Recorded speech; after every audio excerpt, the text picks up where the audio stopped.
السلام عليكم طلاب تانية ثانوي. امبارح شرحنا درس الدوافع، هنحل بقى أسئلته من كتاب الامتحان النهاردة مع بعض. السؤال الأولاني بيقول لي معرفة الدافع ركن أساسي في استيعاب سيكولوجية الفرد وتحديد سلوكه، حيث يمكن ملاحظة الأفراد وتحديد أسباب اختلاف طرقهم السلوكية ودرجة الأداء رغم تشابه الخبرات والقدرات.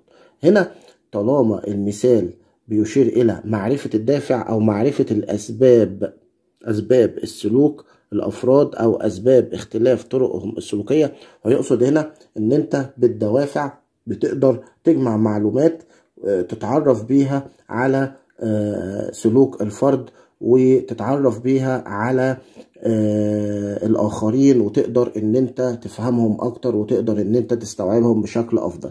يبقى اذا هنا طالما المثال اشار الى معرفة اسباب الدوافع، يعني ده بيشير الى فهم نفسك وفهم الاخرين.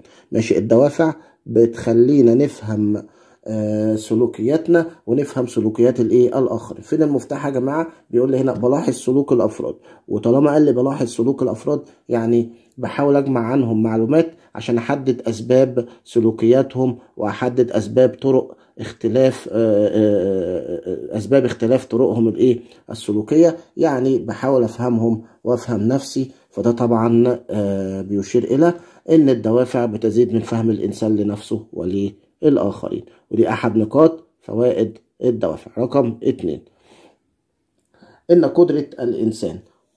قدرة المؤسسات على تحقيق أهدافها يتوقف على نجاح الإرادة في توفير القدر الكافي من الدافعية لدى الأفراد، مع وضع نظام فعال للحوافز بدوره يوجه لإثارة الدوافع التي تدفع العاملين للإنتاج وتحقق لهم الرضا الوظيفي.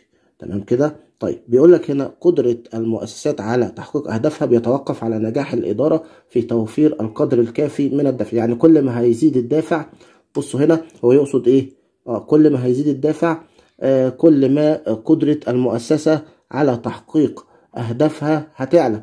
تمام، يبقى إذن المثال بيشير إلى إيه؟ العلاقة الطردية ما بين الدوافع وما بين تحقيق الأهداف. كل ما هيزيد الدافع هيزيد الجهد المبذول هيزيد الجهد المبذول لإرضاء. يبقى إذن هنا طالما ربط ما بين الأهداف وما بين مقدار الدافع، ويقصد هنا القدر الكافي من الدافع، يقصد هنا زيادة الدافع. توفير القدر الكافي من الدافع يعني يعني تزويد الدافع. طب انا زودت الدافع ازاي؟ عن طريق الحوافز. وطالما زودت الدافع يبقى اذا هنا النجاح هيزيد، تحقيق الاهداف فرصته هتبقى اكبر. يبقى المثال بيشير الى العلاقة الطردية، كل ما هيزيد الدافع كل ما هتزيد قدرتنا على تحقيق اهدافنا. طيب نروح لرقم 3. لم يتفق علماء النفس في تحديدها وفي وضع قائمة لها، والسبب الرئيسي لذلك هو أن هذا النوع من الدوافع يرضخ في تكوينه لما يحب الإنسان من ظروف خاصة. ما يحب الإنسان من ظروف خاصة، يعني هنا أشار إلى الظروف المحيطة بالإنسان، ما أشارش إلى الإنسان من داخله، ما أشارش إلى جسمه. يبقى أنا المثال كده بعيد عن الدوافع الفسيولوجية. الدوافع الفسيولوجية هي الفطرية، تمام، وهي الأولية وهي يعني الثلاث اختيارات دول واحد. المثال بيشير إلى الدوافع الثانوية الخارجية. طالما أشار إلى ما يحب الإنسان من ظروف، يعني ما أشارش إلى الإنسان من داخله، ما أشارش إلى إلى جسم الإنسان الداخلي. يبقى إذن أنا هنا ماليش دعوة بالدوافع الفطرية الفسيولوجية. خلاص، يبقى دي الدوافع الثانوية المكتسبة. تعالوا نشوف رقم 4. بيقول لي توجد دوافع توجد في الطفل منذ الولادة، تمام، ويكون سلوك الفرد في أيام حياته الأولى متعلق بإشباع. الحاجات اللي بتظهر مع الإنسان من يوم الولادة هي الدوافع الفسيولوجية الخالصة. يعني الطفل ما بيشغلش باله غير بالحاجات الأساسية زي الأكل والشرب والنوم، عملية الإخراج. الحاجات ديت اللي الإنسان لو ما أشبعهاش هيموت. الحاجات الفسيولوجية الخالصة، تمام، دي اللي الطفل في بداية حياته بيبدأ يركز عليها. واحد يقول لي طب ليه الفسيولوجيا الاجتماعية لا؟ أما الفسيولوجيا الاجتماعية دي مرتبطة ببقاء النوع، يعني الزواج، ماشي، الأمومة، هو الطفل ايه علاقته بالزواج والأمومة؟ الحاجات دي كلها ما بيفكرش فيها، كل اللي بيفكر فيه الأكل والشرب والحاجات الأساسية اللي لو ما أشبعهاش هيموت، اللي هي الفسيولوجية الخالصة. تمام. طيب رقم 5، عند منح الموظف إجازة حتى يقلل من شعوره بضغط العمل يدفعه إلى القيام بجولة سياحية للاستجمام. المثال هنا بيشير إلى دافع ثانوي، ليه؟ الحاجة إلى الاستجمام، الحاجة إلى الراحة النفسية، عايز ترفه عن نفسك، ده طبعا دوافع إيه؟ ثانوية. تقول لي ليه دوافع ثانوية؟ هي مش مرتبطة بإيه؟ بالحاجات الفسيولوجية. يعني أنت لو ما اتفسحتش مش هتموت، يبقى إذا هنا ماليش دعوة بالفسيولوجيا. هو لسه قايل لكم الفطرية هي الأولية، هي الفسيولوجيا، ملناش دعوة بيهم التلاتة دول. طيب نروح بقى رقم كام؟ رقم 6، مثابرة الصيادون في رحلة الصيد من أجل الحصول على أكبر قدر من الأسماك ليحصدوا كثير من الماء. بيقول لك مثابرة الصيادون، يعني الصيادون بيفضلوا مستمرين في رحلة الصيد لحد ما يحصدوا أكبر قدر من المال من خلال صيد كمية كبيرة من الأسماك. يفضلوا مستمرين في عملية الصيد لحد ما يستكفوا منها ويحصدوا الكثير من المال. يبقى إذن هنا يقصد إن الدوافع بتعمل على استمرار السلوك، لا يتوقف حتى يتحقق الهدف، ولما يتحقق الهدف خلاص ماشي، انت بتفضل مستمر في سلوكك لحد ما يتحقق الهدف. وهو ده المقصود من السؤال رقم 6. كلمة مثابرة الصيادون يعني استمرار الصيادون في رحلة الصيد لحد ما يقولوا احنا كده خلاص استكفينا يعني. رقم 7، يقول مورفي الآن لم نعد نرجع السلوك البشري إلى الغرائز وحسب، بل نصف السلوك في ضوء تكامل أهدافه وضرورة سعي الفرد لإشباع الحاجات الضرورية وتحقيق الأهداف الذاتية وخفض التوتر. تجسد المقولة أحد أنواع الدوافع والدوافع الدوافع الثانوية المكتسبة. تمام. يعني هو هنا بيتكلم على الغرائز، بس بيقول لك الإنسان ما عادش بيركز عليها، ما عادتش حاجاته الأساسية، خلاص بقى في أهداف تانية غيرها. وطبعا طالما يعني بيقول إن الإنسان يعني سلوكياته مش مرتبطة النهاردة بالغرائز، يبقى إذن بيشير إلى تواجد أو اهتمام الإنسان بالدوافع الثانوية المكتسبة. وقلنا كتير التلاتة دول واحد ملناش دعوة بيهم، خلاص. طيب نروح لرقم 8، يعرفها أحد علماء النفس بأنها الدوافع التي تمثل الصورة الغريزية. الدوافع التي تمثل الصورة الغريزية الداخلية للإنسان مرتبطة بحاجات الإنسان العضوية. أشار هنا بقى للأعضاء والغدد، يبقى دي الدوافع الفطرية الفسيولوجية. والمكتسبة هي الاجتماعية، هي الشخصية التلاتة ماشيين في اتجاه واحد. وإن كنا مثلا فرقنا بين الاجتماعية والشخصية، وده هيظهر معانا في أسئلة كمان شوية. نروح لرقم 9، مجموعة من الدوافع التي لم يتضح لها أصل عضوي. ملهاش أساس عضوي، لم يتضح لها أصل عضوي، مش مرتبطة بالأعضاء، واللي مش مرتبطة بالأعضاء هي الدوافع الثانوية، خلاص. طيب رقم 10، هي حالة الجسم الداخلية سواء جسمية أو نفسية التي توجه السلوك وجهة معينة. الشيء الداخلي اللي بيحرك الدافع احنا قلنا هو الحافز، تمام كده. أما الباعث ده الشيء الخارجي، ماشي، هو الشيء الخارجي اللي بيستثير الدافع. أما الحاجة هو إحساسك بالنقص في شيء معين. الرغبة دي ملناش دعوة بيها، مش عندنا في المنهج، خلاص. احنا عندنا باعث وحاجة وحافز. رقم 11، دوافع تؤدي وظيفة مهمة إذ أنها تعمل على بقاء الكائن العضوي واستمرار النوع. استمرار النوع هي الدوافع اللي هي ذات طابع اجتماعي، اللي هي ديت الدوافع الثانوية ذات الطابع الاجتماعي. الدوافع الأولية ذات الطابع الاجتماعي. رقم 12، يجب على المنظمات أن تنظم جهودها لدفع العاملين وإثارة دوافعهم لصالح العمل. يبقى إذن هنا المثال بيشير لأن الدوافع بتمثل قوة بتوجه سلوك الفرد نحو تحقيق الاهداف. بيقول لك هنا المنظمات لازم تنظم جهودها لدفع العاملين واثاره دوافعهم، يعني ازود الدافع عندهم لصالح العمل. يبقى اذا هنا انا بتعامل مع الدافع على انه قوه بيوجه الانسان لتحقيق اهدافه. يبقى اذا دي رقم رقم الف، قوه موجهه للسلوك. ماشي. طيب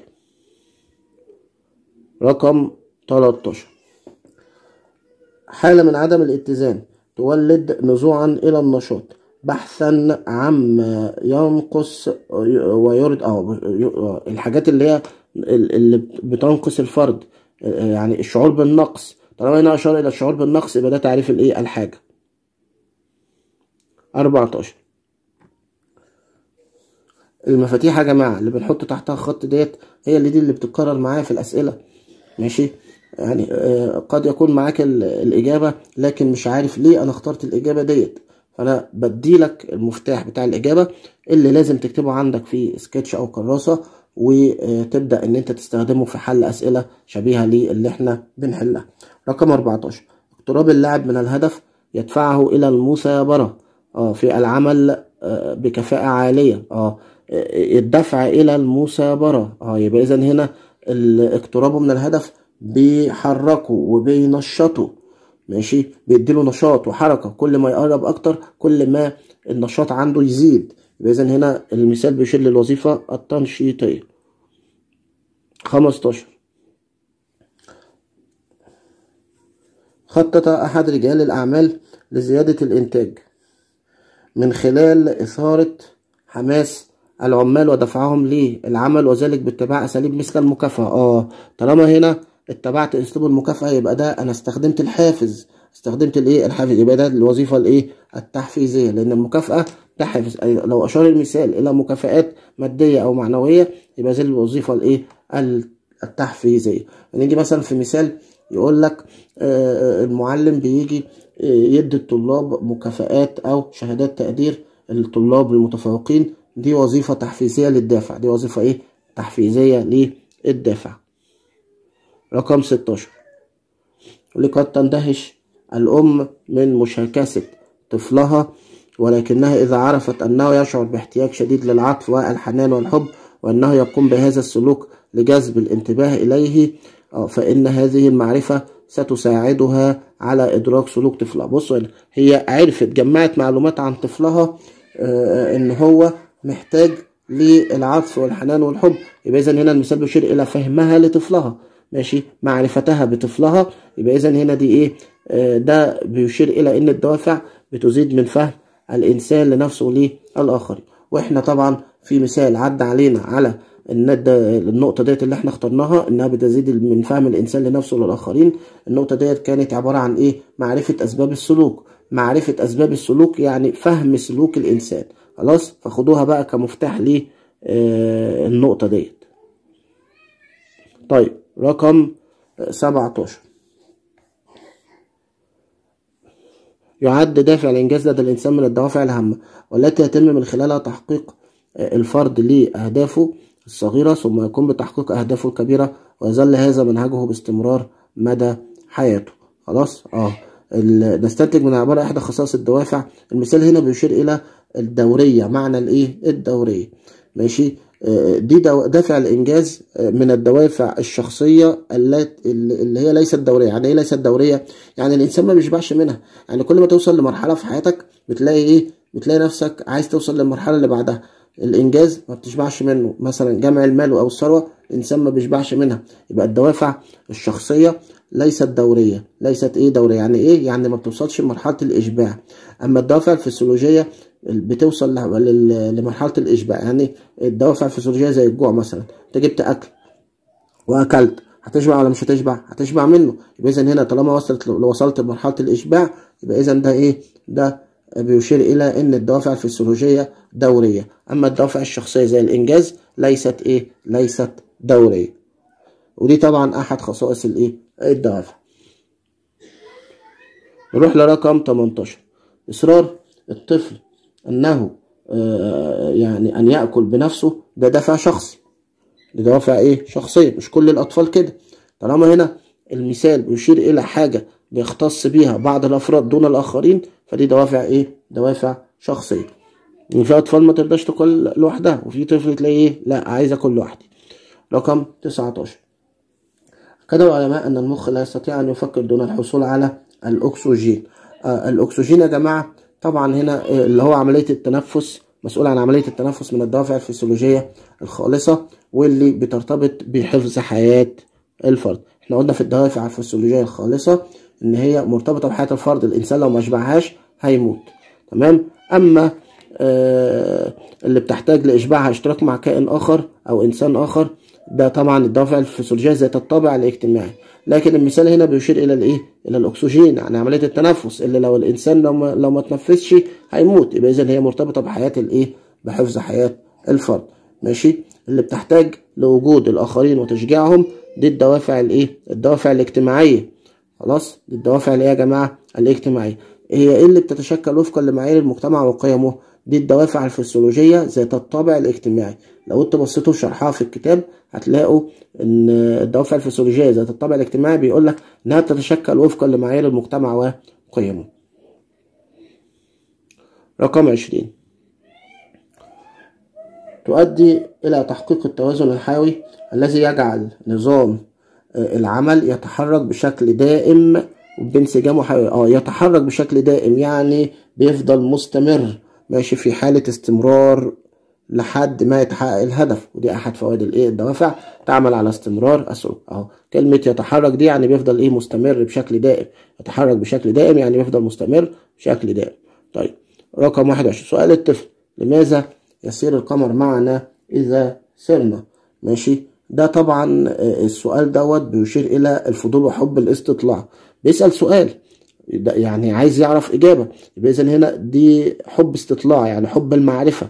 وحب الاستطلاع والفضول وحب المعرفة دوت يا جماعة من الدوافع الشخصية، من الدوافع الشخصية التي لا تحتاج لوجود الآخرين. اللي بتحتاج لوجود الآخرين دي الدوافع الاجتماعية. لكن السؤال دوت بيشير إلى الفضول وحب الاستطلاع. لو أنت بصيت للدوافع الشخصية هتلاقي الفضول وحب الاستطلاع من الدوافع الشخصية التي لا تحتاج للآخرين. لسه قايل لكم فوق اللي بتتشكل وفقا لمعايير المجتمع دي الفسيولوجية ذات الطابع الاجتماعي، والتي تتميز بحفظ حياة الفرد دي الفسيولوجية الخالصة. 22. قرر والدك أن يعطيك سيارته بشرط أن تحصل على الدرجات النهائية في جميع المواد الدراسية. سيارته، بص ده بقى الشيء الخارجي، هيديك مكافأة لو جبت درجات لو جبت درجات حلوة. يبقى إذن هنا ده الشيء الخارجي اللي هيستثير الدافع، يبقى ده الباعث. لو قلنا يا جماعة لو أشار في المثال إلى الشيء الخارجي اللي بيحرك الدافع يبقى ده يبقى ده الباعث. خلاص، قلنا ما عندناش حاجة اسمها رغبة. أما بالنسبة للحافز ده الشيء الداخلي، ده الشيء الداخلي اللي بيحرك الدافع، يعني هتلاقي المثال مرتبط بالأعضاء والغدد. أما الحاجة قلت لكم ده الشعور بالنقص. ماشي. طيب 23. بعد إعلان نتيجة الثانوية العامة وجدت نفسك لم تحصل على الدرجات التي كنت تتمناها ولم تصل إلى الكلية التي تحلم بها. ثانوية عامة حاولت البحث عن كليات أخرى تتناسب مع مجموعك وقدراتك وتلائم متطلبات العمل. يعني هو يقصد هنا ان انت طالما ما حققتش هدفك اللي انت كنت عايزه غيرته، انت غيرت الهدف ده، قعدت تدور على كلية تانية. فده معناه ان الدافع بيتسم بالمرونة. يعني يعني لو انت ماشي في طريق حسيت ان الطريق ده ما حققش هدفك هتدور على هدف تاني او هتغير الطريق. عملية التغيير ديت معناها بتدي معنى المرونة، ودي احد خصائص الدوافع. 24. ما يوجد أمامنا وما يوجد خلفنا يعتبر ضئيلا جدا إذا قارناه بما يوجد داخلنا. تمام. طيب المثال هنا بيشير إلى إيه؟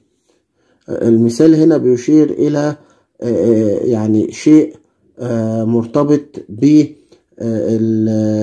بدوافع بتخص أفراد معينة دون الآخرين. أو المثال بيشير إلى الاختلافات بين البشر. ما يوجد أمامنا وما يوجد خلفنا يعتبر ضئيل جدا إذا قارناه بما يوجد داخلنا. فإذا هنا أشار إلى ما يوجد بداخلنا اللي بيختلف من شخص للتاني. طالما أشار إلى الدوافع اللي بتختلف من شخص للتاني فدي طبعا الدوافع الدوافع الشخصية. خلاص.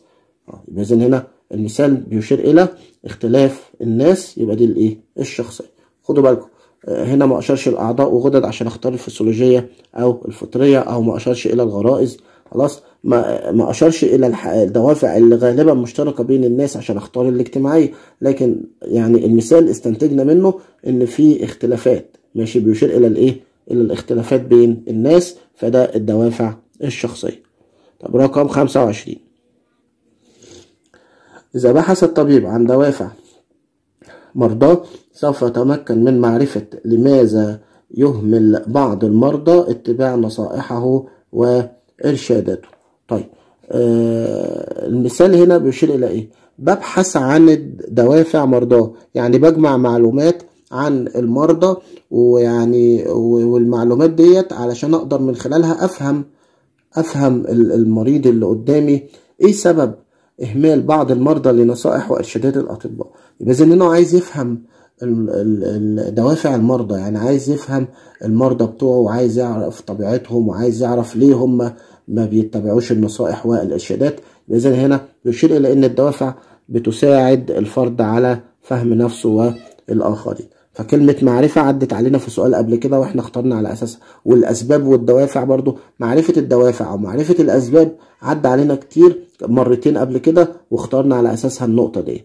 خلاص، متهيألي كده الناس اللي مركزة معانا كده حفظت المفتاح بتاعها.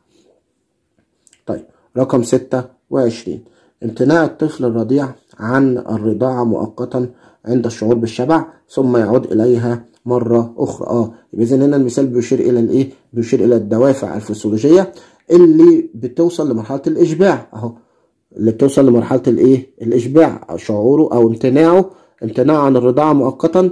الامتناع ده يعني إيه؟ التوقف. يبقى إذن هنا إيه؟ توقف.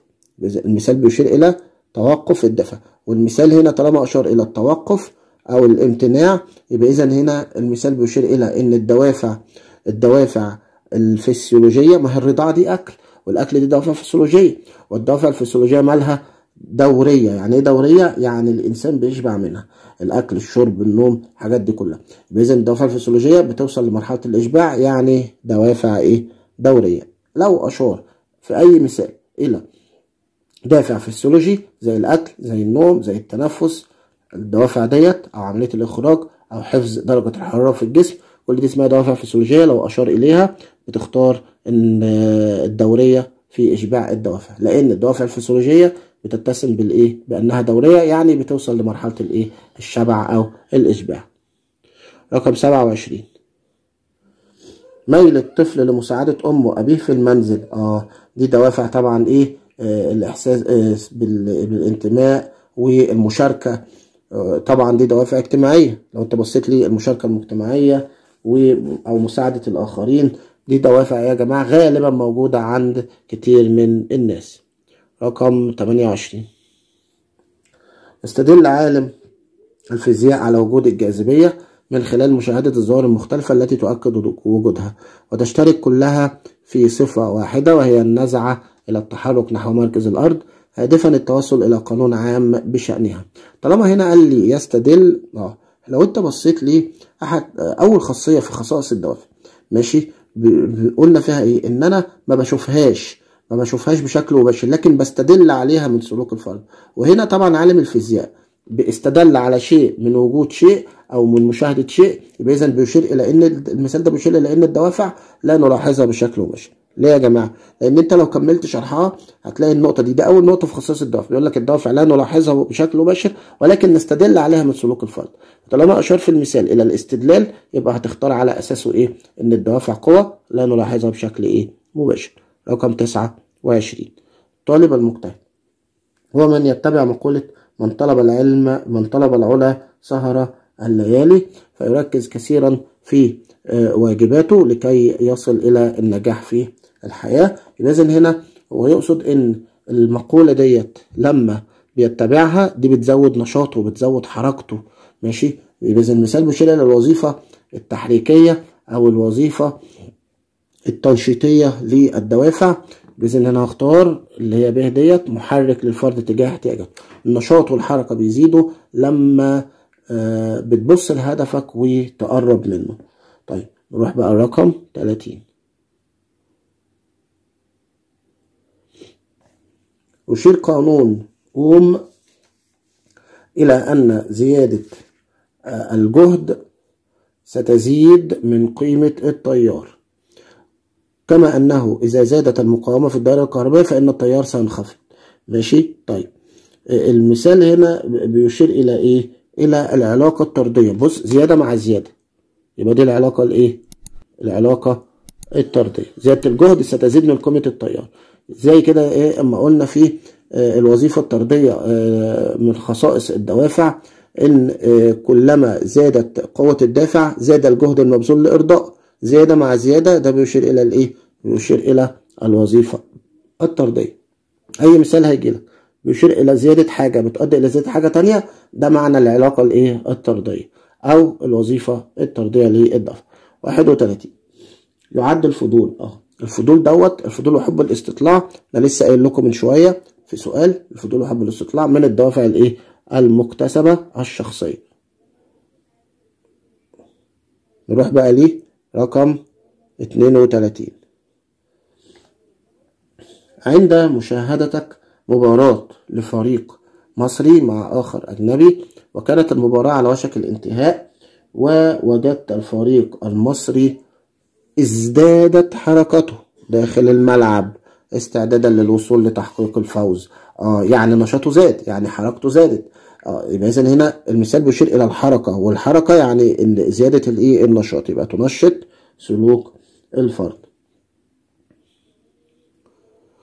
33 لعلم النفس صلات وثيقة بعلم الأحياء وعلم وظائف الإيه؟ الأعضاء. طالما المثال هنا أشار إلى الأعضاء يبقى إذن دي الإيه؟ دي طبعا المثال بيشير إلى الدوافع الفطرية أو الفسيولوجية، لأن هنا الدوافع الفطرية الفسيولوجية مرتبطة بالأعضاء والغدد. 34 تعد شهادات التقدير وخطابات الشكر ده تحفيز. إذن هنا أنا لسه قايل لكم المكافآت زي شهادات التقدير أو المكافآت المالية دي الوظيفة الإيه؟ التحفيزية للدوافع. 35 رأيت مقطع فيديو لأسد يهاجم غزالة فيجعلها أكثر سرعة من النمر الذي يحركه دافع الجوع والبحث عن الطعام، رغم أن سرعة النمر في الحالة الطبيعية أسرع من الغزال. يبقى زيادة مع زيادة. ماشي. زيادة مع زيادة دي العلاقة الإيه؟ العلاقة الطردية. لسه قايلها لكم من شوية في سؤال. أي مثال يشير إلى زيادة شيء بيؤدي إلى زيادة شيء تاني يبقى إذن ده العلاقة الطردية. 36 هي دوافع نفسية مهمة جدا في تحقيق السعادة نتيجة العلاقات الإيجابية بين الأفراد وتحقيق التوافق الإيه؟ النفسي. طبعا هنا العلاقات الإيجابية بين الأفراد وتحقيق التوافق النفسي، المثال هنا بيشير إلى دافع الانتماء، ودافع الانتماء من الدوافع الاجتماعية. 37 يعد اختلال التوازن وحالة النقص. أنا قلت لكم إيه؟ الإحساس بالنقص أو الشعور بالافتقار لشيء ما ده تعريف الحاجة. 38 كلما ازدادت متطلبات أسرة الموظف يزيد ذلك من بحثه عن عمل إضافي لتقديم أفضل ما لديه لأسرته. ازدياد متطلبات الأسرة هيؤدي إلى إيه؟ زيادة البحث عن عمل إضافي. يبقى زيادة مع زيادة عدى علينا كذا مرة، ده بيشير إلى العلاقة الإيه؟ الطردية. 39 عندما يتحرك الشخص من أجل الاستجابة والقيام بسلوك محدد لتحقيق غاية معينة. يبقى إذن هنا التحرك لتحقيق غاية، يعني هنا يقصد إن الدافع بيوجهك نحو الهدف. ماشي. تحرك الشخص نحو الهدف أو نحو الغاية، يعني توجه الفرد نحو الإيه؟ اللي هي ألف، توجه الفرد نحو الهدف. طيب رقم 40 كل أحد المفكرين القراءة متعة، ومتعتها أنك كلما أخذت منها أحسست بالحاجة إلى المزيد منها. فالمثال هنا بيشير إلى الإيه؟ الفضول وحب الاستطلاع. كلمة القراءة يعني أنت عايز تتعلم وعايز تجمع معلومات وعايز تتعرف على كل شيء، يبقى دي حب الاستطلاع من الدوافع الفردية أو اسمها الشخصية. آخر سؤال اختياري. يقول أينشتاين إذا أردت أن تعيش حياة سعيدة فاربطها بهدف. وليس ايه، وليس اشخاص. يبقى اذا هنا هو المثال بيشير الى الايه، ان انت تتوجه الى الهدف وليس الاشخاص. اربطها بهدف، يعني وجه حياتك نحو الايه، الاهداف. طيب نروح لايه، للاسئله المقاليه. هو اربع اسئله مقالي، تعالوا نحلهم مع بعض. بيقول لي هنا في رقم 1: لو أمعنا النظر في السلوك الإنساني لوجدنا أنه يصدر عن دوافع مختلفة عن النحو الذي يتيح لنا أن نناضل في سبيل الحياة في هذا الوجود. تعتبر هنا العبارة على أحد أنواع الدوافع، مدعما إجابتك بمثال. المثال هنا بيشير إلى إيه؟ إلى الدوافع اللي بيقول لك لازم إيه تناضل من علشان إيه؟ عشان تعيش في سبيل الحياة في هذا الوجود. يعني دوافع مرتبطة بحياة الفرد، دوافع مرتبطة بإيه؟ بحياة الإنسان أو بحياة الفرد. بإذن دي الدوافع الفسيولوجية الخالصة، الدوافع الفسيولوجية الإيه؟ الخالصة. هو عايز مثال عليها. أي مثال لدافع فسيولوجي، يعني مثلا مثال على الطعام، مثال على المياه، التنفس، ماشي. يعني مثلا يقوم الناس بارتداء الملابس الشتوية في فصل الشتاء، وذلك للمحافظة على درجة حرارة ايه جسمهم. يبقى انا حطيت مثال على حفظ درجة حرارة الجسم، وده من الدوافع الفسيولوجية الايه الخالصة. طيب نروح بقى ايه لرقم 2. كل ما يهمنا في علم النفس من دراسة الطاقة هو أن الدوافع في حاجة دائمة إلى الطاقة التي تكون دائما مختزنة في الأنسجة العصبية، وفيها وحدها يتاح للدوافع أن تعبر عن نفسها في مختلف صور النشاط. بتعبر عن نفسها بالنشاط، يعني بالقوة. المثال هنا بيشير إلى إيه؟ وبعدين هنا في الأول خالص دراسة الطاقة، ماشي. كل ما يهمنا في علم النفس من دراسة الطاقة هو أن الدوافع في حاجة دائما إلى الطاقة، يعني محتاجة القوة، ماشي، محتاجة إن إحنا نزود قوتها. يبقى المثال هنا بيشير إلى أحد خصائص الدوافع، وهي إيه؟ وهي أن الدوافع قوة محركة وموجهة للسلوك في آن واحد. هو عايز مثال عليها، ماشي. يعني الدوافع قوة محركة وموجهة للسلوك في آن واحد، عايز عليها إيه؟ عايز عليها مثال. يعني مثلا ممكن تقول له إيه؟ الطالب المتفوق، ماشي،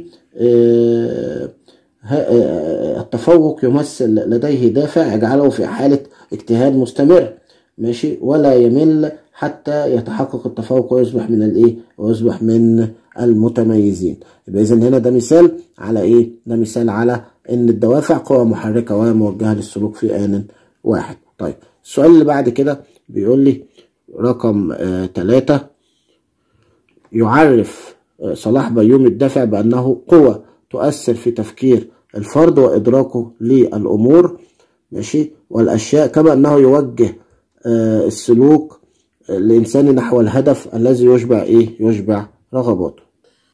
بيقول لك في المثال هنا بيوجه السلوك. يبقى إذا هنا المثال بيشير إلى الوظيفة التوجيهية للدوافع، بتوجه سلوك الفرد نحو الإيه؟ نحو الهدف. طيب يبقى إذا هنا عايزين ايه بقى مثال؟ هتكتب كده الاول توجه سلوك الفرد نحو الايه؟ الدوافع توجه سلوك الفرد نحو الهدف. وهنحط مثال، مثلا ممكن نقول له هنا ايه؟ الفرد الجائع دائما يوجه انتباهه الى مناظر وروائح الطعام اكثر من اي ايه؟ اكثر من اي شيء اخر. طيب نروح بقى ليه السؤال رقم 4 والاخير. بيقول لي اثبت بعض علماء النفس أن دافع التملك، دافع إيه؟ التملك لا يشترك فيه كل الأفراد، لا يشترك فيها يا جماعة كل الأفراد. وبعد أن قاموا بدراسة على أحد القبائل البدائية مثل قبائل غينيا الجديدة، فهم لا يميلون إلى تملك الإيه؟ الأرض لاعتقادهم أنها ملك للإيه؟ للشخص. استخلص من الدراسة سبق أحد أنواع الدوافع. لو احنا بصينا لدافع التملك، ماشي، دافع التملك في كتاب المدرسة عندنا من الدوافع الاجتماعية، من الدوافع الايه؟ الاجتماعية. وبيقول لك لا يشترك فيه كل الافراد، لان احنا في شرحها في شرح الدوافع الاجتماعية بنقول غالبا ما تكون مشتركة، غالبا ما تكون مشتركة بين كل الافراد، يعني هي لا يشترك فيها ايه؟ كل الافراد، لكن غالبا يعني في الغالب بيكون ممكن يكون ايه مشترك فيها كل الايه الافراد. فبيقول لي هنا استخلص، طبعا دافع التملك بالنص كده في الكتاب هو من الدوافع الاجتماعيه. استخلص يعني هتقول له هتكتب كده ايه الدوافع الاجتماعيه من غير شرح من غير ايه امثله. تمام. لو عايز تكتب اي حاجه انت حر براحتك، بس لو انت كتبت كده دوافع اجتماعيه وسكت اجابتك صح وتاخد عليها ايه درجتك كامله. كده نكون خلصنا درس الدوافع. ان شاء الله باذن الله كده بقى ايه الحصه الجايه هناخد بقى الدرس الاخير في علم النفس اللي هو درس الايه الانفعالات، ونحل اسئلته. ده الاسبوع الجاي ان شاء الله يوم الاربعاء والخميس، والاسبوع اللي بعد منه ناخد بقى الايه اخر درسين في علم الاجتماع هناخدهم بقى ايه مع بعض كده، عشان يبقى خلال اسبوعين خلصنا المنهج، وبعد كده نبدأ نحل في الامتحانات الشاملة في الفلسفة وفي علم النفس. التوفيق للجميع، والسلام عليكم ورحمة الله وبركاته.